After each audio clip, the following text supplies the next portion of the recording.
Welcome back to my YouTube channel. ಈ ಒಂದು ವಿಡಿಯೋದಲ್ಲಿ ಅಡ್ವಾನ್ಸ್ ಫಿನಾನ್ಷಿಯಲ್ ಅಕೌಂಟಿಂಗ್ ಏನಿದೆ ಸೆಕೆಂಡ್ ಸೆಮಿಸ್ಟರ್ ಬಿ.ಕಾಮ್ ಸ್ಟೂಡೆಂಟ್ಸ್ಗೆ ಬ್ರಾಂಚ್ ಅಕೌಂಟಿಂಗ್ ಅಂತ ಒಂದು ಯೂನಿಟ್ ಇದೆ. ಆ ಒಂದು ಬ್ರಾಂಚ್ ಅಕೌಂಟಿಂಗ್ ಅಲ್ಲಿ ಯಾವೆಲ್ಲ ಕ್ವಶನ್ಸ್ ಅನ್ನ ಕೇಳ್ತಾರೆ, ಬ್ರಾಂಚ್ ಅಕೌಂಟ್ಸ್ ಅನ್ನ ಪ್ರಿಪೇರ್ ಮಾಡಿ ಅಂತ ಹೇಳ್ಬಿಟ್ಟು ಸೆಕ್ಷನ್ ಬಿ ನಲ್ಲಿ ಒಂದು ಕ್ವಶನ್ಸ್ ಕೇಳ್ತಾರೆ, ಸೆಕ್ಷನ್ ಸಿ ನಲ್ಲೂ ಕೂಡ ಒಂದು ಕ್ವಶನ್ಸ್ ಅನ್ನ ಕೇಳ್ತಾರೆ. ಸೊ ಆ ಒಂದು ಬ್ರಾಂಚ್ ಅಕೌಂಟ್ಗೆ ಸಂಬಂಧಪಟ್ಟಂತೆ ಯಾವ ತರ ಎಲ್ಲ ಕ್ವಶನ್ಸ್ಗೆ ಕೇಳಬಹುದು, ಹೇಗೆ ನೀವು ಆನ್ಸರ್ಸ್ ಮಾಡಬೇಕು ಅನ್ನೋದನ್ನ ನಾನು ನಿಮಗೆ ಈಸಿಯಾಗಿ ತಿಳಿಸ್ಕೊಡ್ತೀನಿ. ಸೊ ಅದಕ್ಕೂ ಮುಂಚೆ ಯಾರೆಲ್ಲ ನನ್ನ ಒಂದು ಯೂಟ್ಯೂಬ್ ಚಾನಲ್ಗೆ ಇನ್ನೂ ಸಬ್ಸ್ಕ್ರೈಬ್ ಮಾಡ್ಕೊಂಡಿಲ್ಲ, ಆದಷ್ಟು ಬೇಗ ಸಬ್ಸ್ಕ್ರೈಬ್ ಮಾಡ್ಕೊಳ್ಳಿ ಅಂತ ಕೇಳ್ತಾ ಫಸ್ಟ್ ಕ್ವಶನ್ಸ್ ಏನಿದೆ, ಫಸ್ಟ್ ಕ್ವಶನ್ ನಾನು ಮಾಡ್ತಾ ಇರೋದು, Prashanti limited with its head office in Mumbai as a branch at Bengaluru. ನೋಡಿ, ಪ್ರಶಾಂತಿ ಲಿಮಿಟೆಡ್ ಅನ್ನೋ ಒಂದು ಕಂಪನಿ ಹೆಡ್ ಆಫೀಸ್ ಇರೋದು ಮುಂಬೈಯಲ್ಲಿ. This is head office located in ಮುಂಬೈಯಲ್ಲಿ ಹೆಡ್ ಆಫೀಸ್ ಇದೆ. ಆಸ್ ಎ ಬ್ರಾಂಚ್, ಆ ಒಂದು ಕಂಪನಿ ಬ್ರಾಂಚ್ ಅನ್ನ ಎಲ್ಲಿ ಸ್ಟಾರ್ಟ್ ಮಾಡಿದೆ? ಬೆಂಗಳೂರಲ್ಲಿ ಒಂದು ಬ್ರಾಂಚ್ ಇದೆ ಅಂತ ಹೇಳಿದ್ದಾರೆ. You are given the following particulars relating to Bengaluru branch. ಅಂದ್ರೆ ನಮ್ಗೆ ಇಲ್ಲಿ ಕೊಟ್ಟಿರ್ತಕ್ಕಂಥ ಇನ್ಫಾರ್ಮೇಶನ್ ಯಾವ ಬ್ರಾಂಚ್ದು, ಬೆಂಗಳೂರು ಬ್ರಾಂಚ್ದು ಇನ್ಫಾರ್ಮೇಶನ್ಸ್ ಅನ್ನ ಕೊಟ್ಟಿದ್ದಾರೆ ಫಾರ್ ದಿ ಇಯರ್ ಎಂಡಿಂಗ್ 31/3/2025 ಗೆ ಸಂಬಂಧಪಟ್ಟಂತ ಬೆಂಗಳೂರು ಬ್ರಾಂಚ್ ರಿಲೇಟೆಡ್ ಡೀಟೇಲ್ಸ್ ಅನ್ನ ಕೊಟ್ಟಿದ್ದಾರೆ. ಏನೇನ್ ಕೊಟ್ಟಿದ್ದಾರೆ ಅಂತ ನೋಡಿದ್ರೆ ನೋಡಿ, opening stock at branch on 1/4/2024. So 1/4 ಕೊಟ್ಟಿದ್ದಾರೆ ಅಂದ್ರೆ ಅದೆಲ್ಲ ಓಪನಿಂಗ್ ಅಂತಾನೆ ಅರ್ಥ, ಓಪನಿಂಗ್ ಬ್ಯಾಲೆನ್ಸ್ ಅಂತ. ಓಪನಿಂಗ್ ಸ್ಟಾಕ್ ಕೊಟ್ಟಿದ್ದಾರೆ 32,600 ಕೊಟ್ಟಿದ್ದಾರೆ. ಪೆಟ್ಟಿ ಕ್ಯಾಶ್ ಅಟ್ ಬ್ರಾಂಚ್, ಬ್ರಾಂಚ್ ಅಲ್ಲಿ ಪೆಟ್ಟಿ ಕ್ಯಾಶ್ ಇದೆ ಯಾವತ್ತಿರೋದು 1/4/24 ಅಲ್ಲಿ ಪೆಟ್ಟಿ ಕ್ಯಾಶ್ ಇದೆ 110 ರುಪೀಸ್ ಕೊಟ್ಟಿದ್ದಾರೆ. ಗೂಡ್ಸ್ ಸೆಂಟ್ ಟು ಬ್ರಾಂಚ್, ಬ್ರಾಂಚ್ಗೆ ಗೂಡ್ಸ್ ಅನ್ನ ಕಳಿಸ್ತಾ ಇದ್ದಾರೆ, ಯಾರು ಹೆಡ್ ಆಫೀಸ್ ಇಂದ ಬ್ರಾಂಚ್ಗೆ ಕಳಿಸ್ತಾ ಇರೋದು 45,600 ಇದೆ. Goods return by branch, this is what return by branch, ಯಾರು ರಿಟರ್ನ್ ಮಾಡ್ತಾ ಇರೋದು? Branch.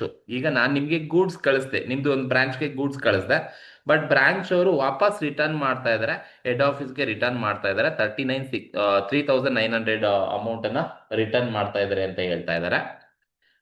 Cash sales at branch, ಅಂದ್ರೆ ಬ್ರಾಂಚ್ ಅಲ್ಲಿ ಸೇಲ್ಸ್ ಆಗಿದೆ, ಕ್ಯಾಶ್ ಸೇಲ್ಸ್ 71,900 ರುಪೀಸ್ ಆಗಿರ್ತಕ್ಕಂಥದ್ದು. Next, cash sent to branch for expenses. ನೋಡಿ, ಕ್ಯಾಶ್ ಅನ್ನ ಕಳಿಸ್ತಾ ಇದ್ದಾರೆ, ಬ್ರಾಂಚ್ಗೆ ಕಳಿಸ್ತಾ ಇರೋದು, ಯಾರು ಕಳಿಸ್ತಾ ಇರೋದು? ಹೆಡ್ ಆಫೀಸೇ ಕಳಿಸ್ತಾ ಇರೋದು. Cash sent to branch for expenses, ಯಾವ್ದೆಲ್ಲ ಎಕ್ಸ್ಪೆನ್ಸಸ್ಗೆ ಅಂತ ಹೇಳಿದ್ರೆ salary 12,800, rent 3,000, petty cash 2,600. So ಈ ಮೂರು ಟೋಟಲ್ ಮಾಡಿಕೊಂಡು ಡೈರೆಕ್ಟ್ ಅವರೇ ಔಟರ್ ಕಾಲಮ್ ಅಲ್ಲಿ ಕೊಟ್ಟಿದ್ದಾರೆ 18,400 ಕ್ಯಾಶ್ ಅನ್ನ ಬ್ರಾಂಚ್ಗೆ ಕಳಿಸ್ತಾ ಇದ್ದಾರೆ ಅಂತ ಹೆಡ್ ಆಫೀಸ್ ಎಕ್ಸ್ಪೆನ್ಸಸ್ ಅನ್ನ ಮೀಟ್ ಮಾಡ್ಲಿಕ್ಕೆ. ಕ್ಲೋಸಿಂಗ್ ಸ್ಟಾಕ್ ಅಟ್ ಬ್ರಾಂಚ್ 31/3 ನಲ್ಲಿ ಕೊಟ್ಟಿದ್ದಾರೆ ಅಂದ್ರೆ ಕ್ಲೋಸಿಂಗು, ಬಟ್ ಅವರೇ ಹೇಳಿದ್ದಾರೆ ಕ್ಲೋಸಿಂಗ್ ಸ್ಟಾಕ್ ಕೊಟ್ಟಿದ್ದಾರೆ ಎಷ್ಟು, 37,100 ಇದೆ. ಪೆಟಿ ಕ್ಯಾಶ್ ಅಟ್ ಬ್ರಾಂಚ್ ಅಲ್ಲಿ ಪೆಟಿ ಕ್ಯಾಶ್ ಇದೆ ಯಾವಾಗ? ಇಯರ್ ಎಂಡ್ ಅಲ್ಲಿ, ಕ್ಲೋಸಿಂಗ್ ಅಲ್ಲಿ, ಕ್ಲೋಸಿಂಗ್ ಡೇಟ್ ಅಲ್ಲಿ ಪೆಟಿ ಕ್ಯಾಶ್ ಇದೆ 90 ರುಪೀಸ್ ಇದೆ. Prepare branch account, Bengaluru branch account in the books office. Prepare Bengaluru ಬೇರ್ ಮಾಡಿ in the books of Mumbai head office. Mumbai head office books ಅಲ್ಲಿ ನಾವು ಬ್ರಾಂಚ್ ಅಕೌಂಟ್ ಅನ್ನ ಪ್ರಿಪೇರ್ ಮಾಡಿ ಅಂತ ಹೇಳಿದ್ದಾರೆ. ನೋಡಿ, ಈ ತರ ಒಂದು ಕ್ವಶನ್ ನಿಮ್ಗೆ ಸೆಕ್ಷನ್ ಬಿ ನಲ್ಲಿ simple ಆಗಿರೋದಿರುತ್ತೆ.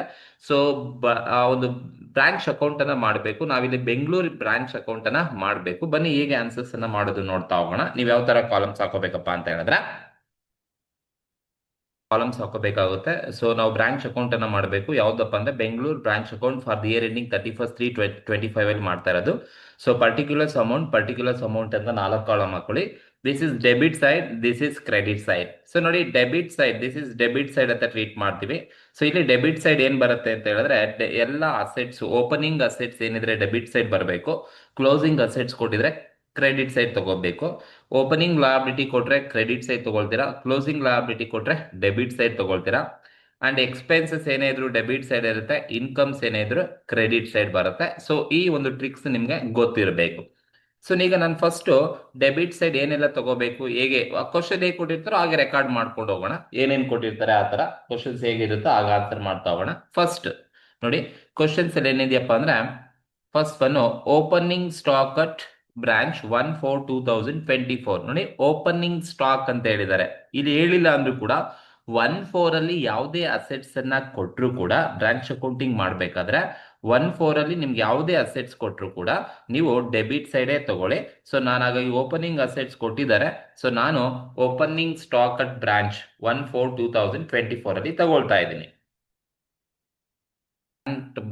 To opening stock at branch on 1/4/2024 ಎಷ್ಟು ಕೊಟ್ಟಿದ್ದಾರೆ? 32,600 ಕೊಟ್ಟಿದ್ದಾರೆ. ಡೆಬಿಟ್ ಸೈಡೇ ತಗೋಬೇಕು. ಓಪನಿಂಗ್ ಯಾವುದೇ ಇದ್ರೂ ಕೂಡ ಡೆಬಿಟ್ ಸೈಡೇ ತಗೊಳ್ಳಿ. ನೆಕ್ಸ್ಟ್ ಏನಿದೆ ಸೆಕೆಂಡ್ ಒನ್ ಏನಿದೆ ಕ್ವಶನ್ಸ್ ಅಲ್ಲಿ ಅಂತ ಹೇಳಿದ್ರೆ, ಪೆಟಿ ಕ್ಯಾಶ್ ಅಟ್ ಬ್ರಾಂಚ್ 1/4/2024 ಅಲ್ಲಿ 110 ಇದೆ ನೋಡಿ. ಪೆಟಿ ಕ್ಯಾಶ್ ಕೊಟ್ಟಿದ್ದಾರೆ.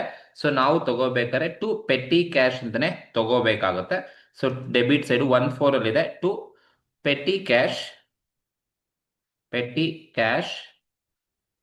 ಅಟ್ ಬ್ರಾಂಚ್ ಆನ್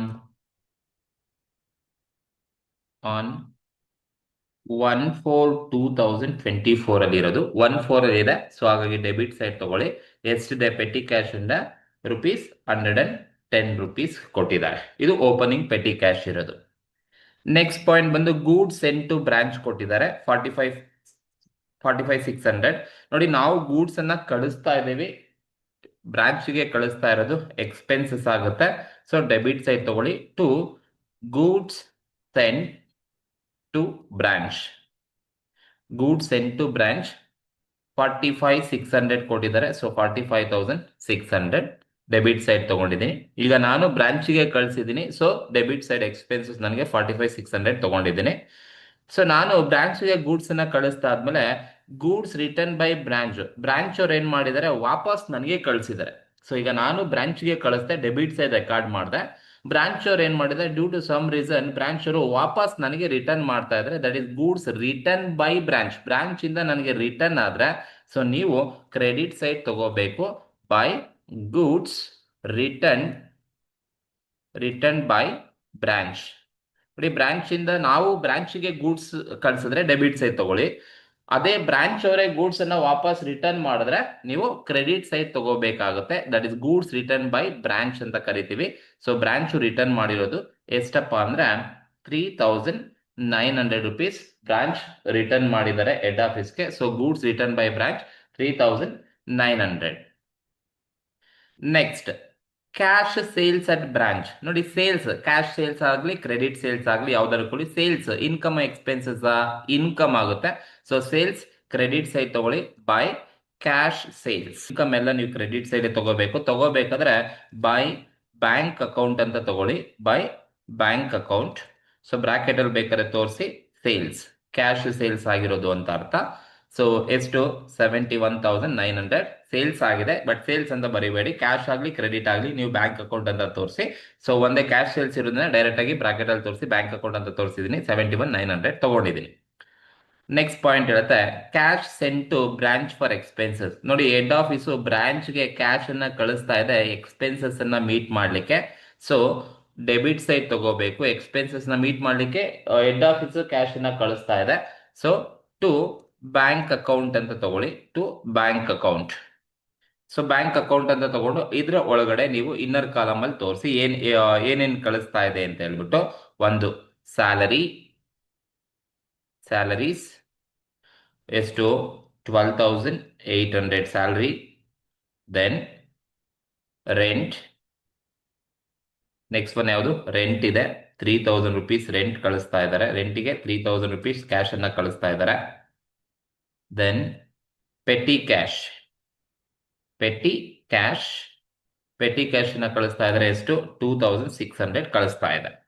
ಸೊ ಈಗ ನೀವೇನ್ ಮಾಡಿ, ಈ ಮೂರು ಟೋಟಲ್ ಮಾಡ್ಕೊಳ್ಳಿ ಅಮೌಂಟ್ ಅನ್ನ. ಈ ಮೂರು ಅಮೌಂಟ್ ಅನ್ನ ಟೋಟಲ್ ಮಾಡ್ಕೊಂಡ್ರೆ ನಮ್ಗೆ ಎಷ್ಟು ಬರುತ್ತಪ್ಪ ಅಂತ ಹೇಳಿದ್ರೆ, ಈ ಮೂರು ಅಮೌಂಟ್ ಅನ್ನ ಟೋಟಲ್ ಮಾಡ್ಕೊಂಡ್ರೆ ನಮ್ಗೆ ಎಷ್ಟು ಬರುತ್ತೆ ಅಂತ ಹೇಳಿದ್ರೆ 18,400 ಬರುತ್ತೆ. ಅವರೇ ಟೋಟಲ್ ಮಾಡಿ ಕೊಟ್ಟಿದ್ದಾರೆ. 18,400 ಬರುತ್ತೆ. ಸೊ ನೀವು ಡೈರೆಕ್ಟ್ ಆಗಿ ಈ ಮೂರು ಟೋಟಲ್ ಮಾಡಿಕೊಂಡು ಔಟರ್ ಕಾಲಮ್ ಅಲ್ಲಿ ತಗೊಳ್ಳಿ 18,400. ಸೊ ಯಾವುದೇ ಹೆಡ್ ಆಫೀಸು ಬ್ರಾಂಚ್ಗೆ ಯಾವುದೇ ತರ ಕ್ಯಾಶ್ ಅನ್ನ ಕಳಿಸ್ತಾ ಇದ್ದಾರೆ, ಎಕ್ಸ್ಪೆನ್ಸಸ್ಗೆ ಕಳಿಸ್ತಾ ಇದ್ದಾರೆ ಅಂತ ಹೇಳಿದ್ರೆ ನೀವು ಬ್ಯಾಂಕ್ ಅಕೌಂಟ್ ಅಂತ ತಗೊಳ್ಳಿ. ಆ ಬ್ಯಾಂಕ್ ಅಕೌಂಟ್ ಅಂಡರ್ ಅಲ್ಲಿ ನೀವು ಈ ಮೂರನ್ನ ಬರ್ಕೋಬೇಕಾಗುತ್ತೆ. ಇನ್ನು ಯಾವ್ದನ್ನ ಎಕ್ಸ್ಪೆನ್ಸಸ್ ಅನ್ನ ಕೊಟ್ರೆ ನೀವು ಹೀಗೆ ಮಾಡ್ಬೇಕಾಗುತ್ತೆ.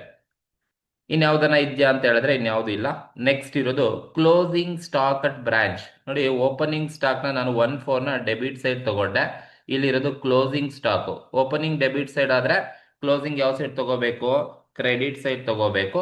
ಸೊ ಹಾಗಾಗಿ ಕ್ರೆಡಿಟ್ ಸೈಡ್ ತಗೊಳ್ತೀನಿ. By closing stock at branch. Closing stock at branch ಎಷ್ಟಿರೋದಪ್ಪ ಕ್ಲೋಸಿಂಗ್ ಸ್ಟಾಕ್ ಅಂತ ಹೇಳಿದ್ರೆ 37,100 ಕ್ಲೋಸಿಂಗ್ ಸ್ಟಾಕ್ ಕೊಟ್ಟಿದ್ದಾರೆ. So closing stock at branch. Next petty cash at branch on 31/3/2025. ನೋಡಿ 31/3/2025 ಅಂದ್ರೆ ಕ್ಲೋಸಿಂಗ್ ಅಂತ ಅರ್ಥ. ಸೊ ನಾನು ಓಪನಿಂಗ್ 1/4 ಅಲ್ಲಿರೋ ಪೆಟ್ಟಿ ಕ್ಯಾಶ್ ನಾನು ಡೆಬಿಟ್ ಸೈಡ್ ಅಲ್ಲಿ ತಗೊಂಡಿದ್ದೀನಿ ಅಂತ ಹೇಳಿದ್ರೆ 1/4 ಅಲ್ಲಿ ಇರೋದು ಡೆಬಿಟ್ ಸೈಡ್ ಆದ್ರೆ 31/3 ನಲ್ಲಿ ಇರೋದು ಕ್ರೆಡಿಟ್ ಸೈಡ್ ತಗೋಬೇಕಾಗುತ್ತೆ. So because it is a closing petty cash ಅಂತ ಅರ್ಥ. So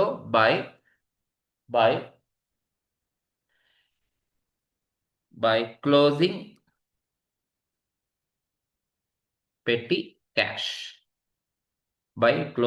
petty cash at branch ಎಷ್ಟು ಕೊಟ್ಟಿದ್ದಾರೆ ₹90 ಕೊಟ್ಟಿದ್ದಾರೆ. ಸರಿನಾ? ಸೊ ಇದು ನೀವು ಕೊಟ್ಟಿರೋ ಇನ್ಫಾರ್ಮೇಶನ್ಸ್ ನ ಕರೆಕ್ಟ್ ಆಗಿ ನೋಡ್ಕೊಳ್ಳಿ. ಏನೇನ್ ಕೊಟ್ಟಿದ್ದಾರೆ ಅದ್ರ ಪ್ರಕಾರನೇ ರೆಕಾರ್ಡ್ ಮಾಡ್ಕೊಳ್ತಾ ಹೋಗಿ ಅಷ್ಟೇ. ಓಪನಿಂಗ್ ಅಸೆಟ್ಸ್ ಎಲ್ಲ ಡೆಬಿಟ್ ಸೈಡ್ ತಗೊಳ್ಳಿ, ಕ್ಲೋಸಿಂಗ್ ಅಸೆಟ್ಸ್ ಕ್ರೆಡಿಟ್ ಸೈಡ್ ತಗೊಳ್ಳಿ. Goods sent to branch debit side, goods return by branch credit side, cash sales credit side and cash sent for expenses debit side. Okay, ಇಷ್ಟನ್ನ correct ಆಗಿ record ಮಾಡಿ. ಇನ್ಯಾವುದು questions ಅಲ್ಲಿ ಬಿಟ್ಟಿದ್ದೀವ ಅಂದ್ರೆ ಒಂದ್ಸಲಿ check ಮಾಡ್ಕೊಳ್ಳಿ, ಯಾವ್ದು ಬಿಟ್ಟಿರಬಾರ್ದು. ನಾವೆಲ್ಲ ಎಕ್ಸ್ಪೆನ್ಸಸ್ ಅನ್ನ ಕೂಡ ಎಲ್ಲ ಟ್ರಾನ್ಸಾಕ್ಷನ್ಸ್ ಕೂಡ ಬ್ರಾಂಚ್ ಅಕೌಂಟ್ ಅಲ್ಲಿ ತಗೊಂಡಿದೀವಿ. ಈಗ ನೀವು ಕ್ಲೋಸ್ ಮಾಡಬೇಕು. ಕ್ಲೋಸ್ ಮಾಡ್ತೀರಾ ಅಂತ ಹೇಳಿದ್ರೆ ಕ್ಲೋಸ್ ಮಾಡ್ಬೇಕಾದ್ರೆ ನೋಡಿ ಯಾವ ಸೈಡ್ ಜಾಸ್ತಿ ಇದೆ ಅಂತ ಒಂದ್ಸಲಿ ಚೆಕ್ ಮಾಡ್ಕೊಳ್ಳಿ. ಯೂಶಲಿ ಕ್ರೆಡಿಟ್ ಸೈಡೇ ಜಾಸ್ತಿ ಇರುತ್ತೆ, ಮೆಜಾರಿಟಿ ಟೈಮ್ ಕ್ರೆಡಿಟ್ ಸೈಡೇ ಜಾಸ್ತಿ ಇರುತ್ತೆ. ಕರೆಕ್ಟ್ ಆಗಿ ನೋಡ್ಕೊಳ್ಳಿ. ಟೋಟಲ್ ಮಾಡ್ಕೊಳ್ಳಿ. 3,900 ಫಸ್ಟ್ ಇದೆ, 71,900 ಇದೆ, ಪ್ಲಸ್ 37,100 ಇದೆ, ಪ್ಲಸ್ ₹90 ಇದೆ. ಟೋಟಲ್ ಮಾಡಿದ್ರೆ ಎಷ್ಟು ಬರುತ್ತಪ್ಪ ಅಂತ ಹೇಳಿದ್ರೆ 1,12,990 ಬರುತ್ತೆ. ಸೊ ಕ್ರೆಡಿಟ್ ಸೈಡ್ 1,12,990 ಇದೆ. ಸೊ ಡೆಬಿಟ್ ಸೈಡು ಕೂಡ 1,12,990 ರೂಪೀಸೇ ಬರಬೇಕು. ಸೊ ಕ್ರೆಡಿಟ್ ಸೈಡ್ ಜಾಸ್ತಿ ಇದೆ. ಈ ಕ್ರೆಡಿಟ್ ಸೈಡ್ ಎಷ್ಟಿರುತ್ತೋ ಡೆಬಿಟ್ ಸೈಡು ಕೂಡ ಅಷ್ಟೇ ಇರಬೇಕು. ಈಗ ನೀವು ಇಷ್ಟು ಟೋಟಲ್ ಮಾಡಿದ್ರೆ ಇಷ್ಟು ಬರ್ತಾ ಇದೆಯಾ? ಇಲ್ಲ, ಬರ್ತಾ ಇಲ್ಲ. ಸೊ ಇಷ್ಟು ಬರ್ತಾ ಇಲ್ಲ ಅಂತ ಹೇಳಿದ್ರೆ ಇನ್ನ ಬ್ಯಾಲೆನ್ಸ್ ಫಿಗರ್ ಏನಾಗಿರುತ್ತೆ ಅಂತ ಹೇಳಿದ್ರೆ ಇದನ್ನ ಪ್ರಾಫಿಟ್ ಅಂತ ಕರಿತೀವಿ. ಇದನ್ನ ಎಲ್ಲಿ ಕಳಿಸ್ಬೇಕು ಅಂದ್ರೆ to general profit and loss account. General profit and loss account, that means profit ಅಂತ ಅರ್ಥ. ಸೊ ಎಷ್ಟು, this is a balancing figure, bracket ಅಲ್ಲಿ ತೋರಿಸಿರ್ತೀನಿ. That is balancing figure. ಎಷ್ಟು ಬರುತ್ತಪ್ಪ ಅಂತ ಹೇಳಿದ್ರೆ 16,280 ರೂಪೀಸ್ ಬರುತ್ತೆ. 16,280 ರೂಪೀಸ್ ಬರುತ್ತೆ. So this is general profit and loss account. This is a balancing figure ಅಂತ ಕರಿತೀವಿ. ಸೊ ಈಗ ನೀವು ಇಷ್ಟು ಟೋಟಲ್ ಮಾಡಿ ನಿಮಗೆ 1,12,990 ಬರುತ್ತೆ. ಅಂದ್ರೆ this is a balancing figure. ಈ ಇನ್ಫಾರ್ಮೇಶನ್ಸ್ ನಾವು ಮಿಸ್ಸಿಂಗ್ ಇನ್ಫಾರ್ಮೇಶನ್ ಬ್ಯಾಲೆನ್ಸಿ ಫಿಗರ್ ಅಂತ ಟ್ರೀಟ್ ಮಾಡ್ತೀವಿ. ಸೊ ನೀವು ಇಷ್ಟು ಟೋಟಲ್ ಮಾಡಿದ್ರೆ 1,12,990 ಬರ್ತಾ ಇಲ್ಲ. ಇನ್ನು ಎಷ್ಟು ಬ್ಯಾಲೆನ್ಸಿ ಫಿಗರ್ ಇದೆ ಅಂತ ಹೇಳಿದ್ರೆ 16,280 ಇಸ್ ಅ ಬ್ಯಾಲೆನ್ಸಿ ಫಿಗರ್ ಅಂತ ಕರಿತೀವಿ. ಸೊ ಈಗ ನೀವು ಟೋಟಲ್ ಮಾಡಿದ್ರೆ 1,12,990 ರೂಪೀಸ್ ನಿಮಗೆ ಸಿಗುತ್ತೆ. ಸೊ ಇಷ್ಟು ಮಾಡಿದ್ರೆ ನಿಮಗೆ ಸೊ ಡೆಬಿಟ್ ಸೈಡ್ 4 ಮಾರ್ಕ್ಸ್ ಕೊಡ್ತಾರೆ, ಕ್ರೆಡಿಟ್ ಸೈಡ್ ಕರೆಕ್ಟ್ ಆಗಿದ್ರೆ 4 ಮಾರ್ಕ್ಸ್ ಕೊಡ್ತಾರೆ. ಟೋಟಲ್ 8 ಮಾರ್ಕ್ಸ್ ನಿಮಗೆ ಈಸಿಯಾಗಿ ಸಿಗುತ್ತೆ. ಇದು ಬ್ರಾಂಚ್ ಅಕೌಂಟಿಂಗ್ ನ ಮಾಡ್ತಕ್ಕಂಥದ್ದು ಒಂದು simple problem. So debit side ಮತ್ತೆ ಕ್ರೆಡಿಟ್ ಸೈಡ್ ಕ್ಲಾಸಿಫೈಡ್ ಮಾಡ್ಕೋಬೇಕು ಟ್ರಾನ್ಸಾಕ್ಷನ್ಸ್ ಅನ್ನ ಅಷ್ಟೇ. ಸೊ ಈ ಒಂದು ವಿಡಿಯೋ ನಿಮಗೆ ಇಷ್ಟ ಆಗಿದ್ರೆ ಸಬ್ಸ್ಕ್ರೈಬ್ ಮಾಡಿ, ಶೇರ್ ಮಾಡಿ, ಲೈಕ್ ಮಾಡಿ. ಹಾಗೆ ನಿಮಗೆ ಯಾವುದೆಲ್ಲ ಟಾಪಿಕ್ ಬೇಕೋ ಆ ಟಾಪಿಕ್ನ ಕಮೆಂಟ್ ಮೂಲಕ ತಿಳಿಸಿದ್ರೆ ಮುಂದಿನ ದಿನದಲ್ಲಿ ನಾನು ಆ ಟಾಪಿಕ್ಗೆ ಸಂಬಂಧಪಟ್ಟಂತ ವಿಡಿಯೋಸನ್ನ ಅಪ್ಲೋಡ್ ಮಾಡ್ತೀನಿ. ಸೊ ಮತ್ತಷ್ಟು ವಿಡಿಯೋ ಅಡ್ವಾನ್ಸ್ ಫಿನಾನ್ಷಿಯಲ್ ಅಕೌಂಟಿಂಗ್ ಮೇಲೆ ತುಂಬಾ ವಿಡಿಯೋಸ್ ಅನ್ನ ಮಾಡ್ತೀನಿ. ಎಲ್ಲ ಸಬ್ ಚಾಪ್ಟರ್ ಕೂಡ ಮಾಡ್ತಾ ಹೋಗ್ತೀನಿ. ಸೊ ಹಾಗಾಗಿ ನನ್ನ ಒಂದು ವಿಡಿಯೋಸ್ ನಿಮಗೆ ಕರೆಕ್ಟ್ ಟೈಮಲ್ಲಿ ತಲುಪಬೇಕು ಅಂದ್ರೆ ನಾನು ಒಂದು ಚಾನಲ್ನ ಸಬ್ಸ್ಕ್ರೈಬ್ ಮಾಡ್ಕೊಳ್ಳಿ, ಹಾಗೆ ಸಪೋರ್ಟ್ ಮಾಡಿ ಅಂತ ಕೇಳ್ತಾ. ಸೊ ನಿಮ್ಮ ಒಂದು ಸಬ್ಸ್ಕ್ರಿಪ್ಷನ್ಸೇ ನಮಗೆ most important and motivation inspire ಆಗಲಿಕ್ಕೆ ಸಾಧ್ಯ ಆಗುತ್ತೆ. ಸೊ ಯಾರೆಲ್ಲ ಸೆಕೆಂಡ್ ಸೆಮಿಸ್ಟರ್ BCom ಅಂದಿದ್ದೀರಾ ದಯವಿಟ್ಟು ಸಬ್ಸ್ಕ್ರೈಬ್ ಮಾಡಿ ಅಂತ ಕೇಳ್ತಾ ಈ ಒಂದು ವಿಡಿಯೋನ ಮುಗಿಸ್ತಾ ಇದ್ದೀನಿ. Thank you.